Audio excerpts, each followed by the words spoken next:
നാടിന്റെ സ്വസ്ഥതയും സമാധാനവും കുടുംബങ്ങളുടെ അകത്തളങ്ങളുമൊക്കെ വളരെ മലിനമാക്കിക്കൊണ്ടിരിക്കുന്ന ഈ ഒരു വിപത്തിനെതിരെ ഒരു സർക്കാർ തീരുമാനിച്ചു കഴിഞ്ഞാൽ വളരെ ഫലപ്രദമായി അതിനെ നിർമ്മാർജ്ജനം ചെയ്യാൻ സാധിക്കുമെന്നുള്ളതിന്റെ ഉദാഹരണങ്ങളാണ് നമ്മൾക്ക് കഴിഞ്ഞ ഏതാനും ദിവസങ്ങളിലായി കേരളത്തിൽ കണ്ടുകൊണ്ടിരിക്കുന്നത്. പക്ഷെ ഒരു സർക്കാർ മാത്രം വിചാരിച്ചു കഴിഞ്ഞാൽ പരിപൂർണമായി അതിനെ തുടച്ചു നീക്കുക എന്നുള്ളത് സാധ്യമല്ല എന്നുള്ളത് നമ്മൾക്ക് ബോധ്യമുണ്ട്. അവിടെയാണ് നമ്മൾ ഓരോരുത്തരും അതിന് പിന്തുണ അർപ്പിക്കുകയും നമ്മളാൽ കഴിയുന്ന പ്രവർത്തനങ്ങളിലേക്ക് അതിന് പിന്തുണ നൽകേണ്ടതുമാണ് എന്ന് നമ്മൾ മനസ്സിലാക്കണം. അതിന്റെ ഒരു ബോധവൽക്കരണ സന്ദേശ റാലിയാണ് ISM ഇവിടെ നടത്തിക്കൊണ്ടിരിക്കുന്നത്. നമ്മൾക്കറിയാം, കാലാകാലങ്ങളായി ISM ഇത്തരത്തിലുള്ള വിപത്തുകൾക്കെതിരെ വളരെ നേരത്തെ തന്നെ ആളുകളോട് സംവദിക്കുകയും അതിനെതിരെ പ്രവർത്തിക്കേണ്ടുന്നതിന്റെ ആവശ്യകത ബോധ്യപ്പെടുത്തുകയും ചെയ്ത ഒരുപാട് പദ്ധതികൾ ISM മുന്നോട്ട് വെച്ചിട്ടുണ്ട്.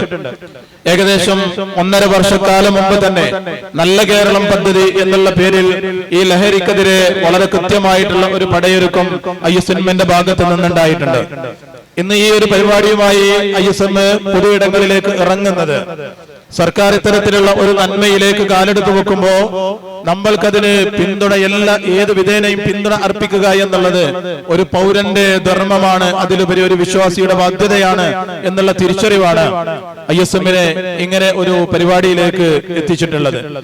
എന്റെ ശബ്ദം ശ്രമിച്ചുകൊണ്ടിരിക്കുന്ന ആളുകൾ നമ്മളൊക്കെ ഒരു പക്ഷേ ഇത് ഈ ഒരു പരിപാടി അതാരെങ്കിലും നടത്തുന്ന ഒരു പരിപാടി എന്നുള്ളതിൽ നിന്ന് മാറി ഇതൊരു പക്ഷേ എന്റെ വീട്ടിലേക്ക്, എന്റെ വീട്ടിന്റെ അകത്തളങ്ങളിൽ ഇത് വരുമ്പോ ഒരു പക്ഷേ നമ്മൾ ഇതിനെക്കുറിച്ച് ആലോചിക്കും. ഞാൻ ഈ പരിപാടിയെ കുറിച്ചല്ല പറയുന്നത്.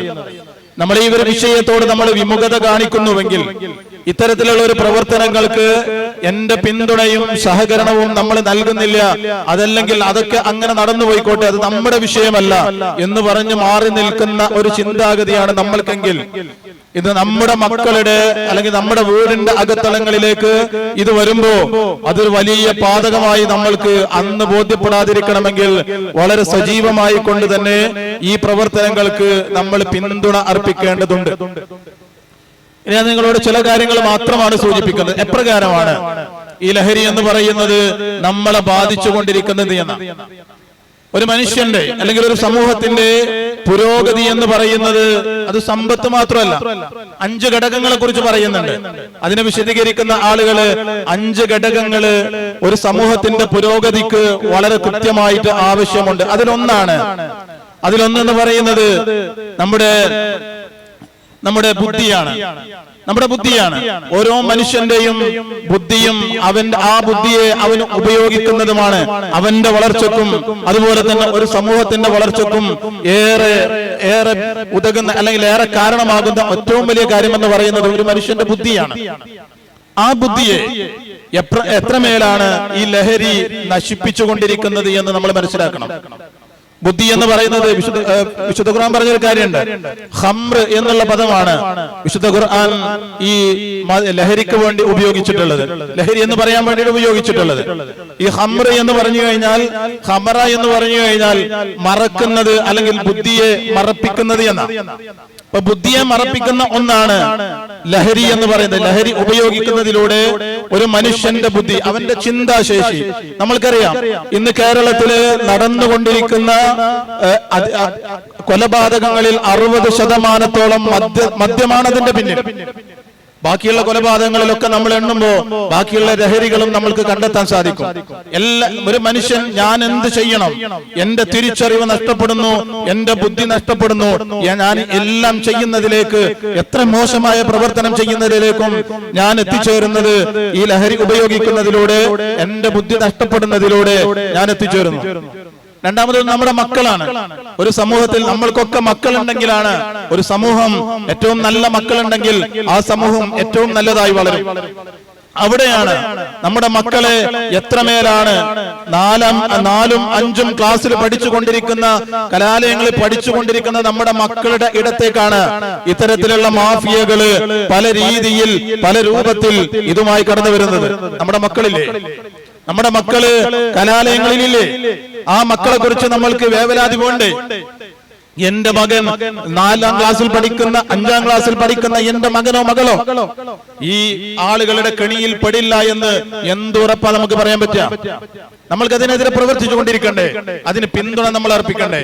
ആ ഒരു ബാധ്യത നമ്മൾ തിരിച്ചറിയണം. നമ്മുടെ മക്കൾ എന്ന് പറയുന്നത് ഒരു സമൂഹത്തിന്റെ പുരോഗതിക്ക് ഏറെ ആവശ്യമുള്ള ആ ഒരു മക്കളിലേക്കാണ് ആദ്യമേ ഇത് സന്നിവേശിപ്പിച്ചു കൊണ്ടിരിക്കുന്നത് ഇതിന്റെ ആളുകൾ. മൂന്നാമതൊരു ഘടകമുണ്ട്, നമ്മുടെ ധനമാണ്. ഒരു ലഹരിയുടെ വില എന്ന് പറയുന്നത് ചെറിയ ഗ്രാമുകൾക്ക് ആയിരങ്ങളാണ് വില.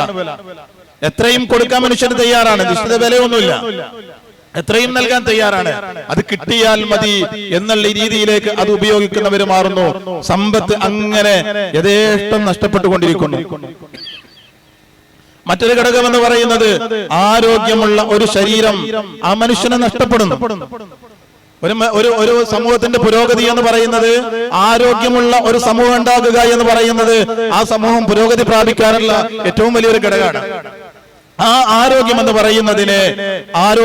പറയുന്നതിനെ ക്രമേണ നശിപ്പിക്കുന്നു. നമ്മൾക്കറിയാം, മദ്യം ഉപയോഗിക്കുന്ന ഒരാള് കുറച്ചു കാലൊക്കെ ജീവിക്കും, അങ്ങനെ ക്രമേണ രോഗിയായി അങ്ങനെ അവൻ മരിച്ചുകൊണ്ടിരിക്കും. പക്ഷേ പുതിയ കാലഘട്ടത്തിലെ കൗമാരക്കാരോടാണ്, ചെറുപ്പക്കാരോടാണ് ഈ നമ്മൾ ഇത്തരത്തിലുള്ള സിന്തറ്റിക് ലഹരികൾ ഉപയോഗിക്കുന്നവര് 14, 15, 18 ഒക്കെ പ്രായമാകുമ്പോഴേക്ക് മരണപ്പെട്ടു പോകുന്നു എന്നുള്ളത് നമ്മൾ അറിയേണ്ടതുണ്ട്. ഒരു രാജ്യത്തിന്റെ സമ്പത്താകേണ്ടുന്നതാണ് യുവത എന്ന് പറയുന്നത്, കൗമാരക്കാരെന്ന് പറയുന്നത്. അവരെയാണ് വളരെ ചെറിയ പ്രായത്തിൽ. ഇതിന് വ്യത്യാസം നമ്മൾ മനസ്സിലാക്കണം.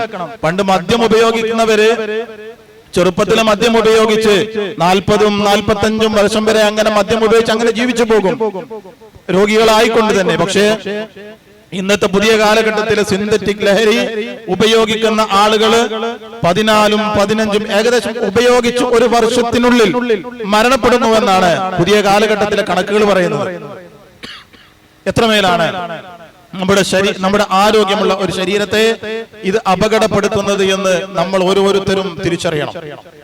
മറ്റൊന്ന്, ഒരു മനുഷ്യന്റെ അഭിമാനം. ഞാനിത് ഉപയോഗിക്കുന്നുവെങ്കിൽ നഷ്ടപ്പെടുന്നത് എന്റെ മാത്രം അഭിമാനമല്ല, ഞാനുമായി ബന്ധപ്പെട്ട് കിടക്കുന്ന എന്റെ കുടുംബം, എന്റെ ഭാര്യ, എന്റെ മക്കള്, എന്റെ മാതാപിതാക്കള്, ഞാൻ ഉൾക്കൊള്ളുന്ന സമൂഹം പോലും അപമാനിതരായി ജീവിക്കേണ്ടുന്ന ഒരു കാലഘട്ടത്തിലൂടെയാണ്, അല്ലെങ്കിൽ അപമാനം വരുത്തി വെക്കുന്ന ഒന്നാണ് ലഹരിയുടെ ഉപയോഗം എന്ന് പറയുന്നത്. നമ്മള് ഇത് നോക്കി നിന്ന് കഴിഞ്ഞാൽ ആരെങ്കിലൊക്കെ നടത്തുന്നതല്ലേ, നടത്തിക്കോട്ടെ. പക്ഷേ നമ്മൾ അതിലങ്ങനെ തിരിഞ്ഞു പോയാൽ മതി. ഈ പരിപാടിയോടല്ലോ ഞാൻ അങ്ങനെയല്ല പറയുന്നത്. ഈ ഒരു വിഷയത്തോട് നമ്മൾ സ്വീകരിക്കേണ്ടുന്ന നിലപാടെന്ന് പറയുന്നത്, എന്റെ വീട്ടിന്റെ അകത്തളങ്ങളിൽ ഇതെത്തുമ്പോ വിലപിച്ചിട്ട് കാര്യമില്ല. ഇന്ന് നമ്മൾ എടുക്കേണ്ടുന്ന പണി കൃത്യമായി എടുക്കണം. സർക്കാരുകളോട് വിയോജിപ്പുണ്ടാകാം, വിയോജിക്കാം, അതൊക്കെ ജനാധിപത്യത്തിന്റെ സൗന്ദര്യമാണ്. പക്ഷേ ഈ മാരക വിപത്തിനെതിരെ ഇന്ന് സർക്കാർ ചെയ്തുകൊണ്ടിരിക്കുന്ന 3 ആഴ്ചക്കാലമായി ചെയ്തുകൊണ്ടിരിക്കുന്ന ഈ പ്രവൃത്തിയെ അഭിനന്ദിക്കാതെ വയ്യ. അതെവിടെ എത്തുന്നുള്ളതൊന്നും നമ്മൾക്കറിയില്ല. പക്ഷേ ഇന്ന് അവർ ചെയ്യുന്ന ഈ നന്മക്ക് പരിപൂർണ പിന്തുണ ISM അർപ്പിക്കുന്നു. നമ്മൾ ഓരോരുത്തരും ആ പദ്ധതിയുടെ അല്ലെങ്കിൽ സർക്കാർ എടുക്കുന്ന ഈ പദ്ധതിയുടെ ഭാഗമായി, അല്ലെങ്കിൽ നമ്മൾ ഈ ലഹരി എന്ന് പറയുന്ന വിപത്തിനെതിരെ നമ്മുടെ സജീവമായിട്ടുള്ള പ്രവർത്തനങ്ങൾ ഉണ്ടാകണമെന്ന് ഒരിക്കൽ കൂടി ISMന്റെ ഭാഗത്തു നിന്നുകൊണ്ട് സമൂഹത്തിന് വേണ്ടി, നമ്മുടെ മക്കൾക്ക് വേണ്ടി, നമ്മുടെ ഈ സുന്ദരമായ ഈ സമൂഹം ഇതുപോലെ നിലനിൽക്കണമെങ്കിൽ, നാട് ഇതുപോലെ നിലനിൽക്കണമെങ്കിൽ അത് ആവശ്യമാണ് എന്നുള്ള ബോധ്യത്തിന്റെ അടിസ്ഥാനത്തിൽ സൂചിപ്പിക്കുകയാണ്. നിങ്ങളുടെ എല്ലാവിധ പിന്തുണയും സഹകരണവും അതിനുവേണ്ടി പ്രതീക്ഷിച്ചുകൊണ്ട് ഈ പരിപാടി ഉദ്ഘാടനം ചെയ്യുന്നത് ISMന്റെ സംസ്ഥാന സെക്രട്ടറി കൂടിയായിട്ടുള്ള ഡോക്ടർ റജുൽ ഷാനിസ് ആണ്. അദ്ദേഹത്തെ ആദരപൂർവ്വം ക്ഷണിച്ചുകൊണ്ട് നിർത്തുന്നു. അസ്സലാമു അലൈക്കും വറഹ്മത്തുള്ളാഹി.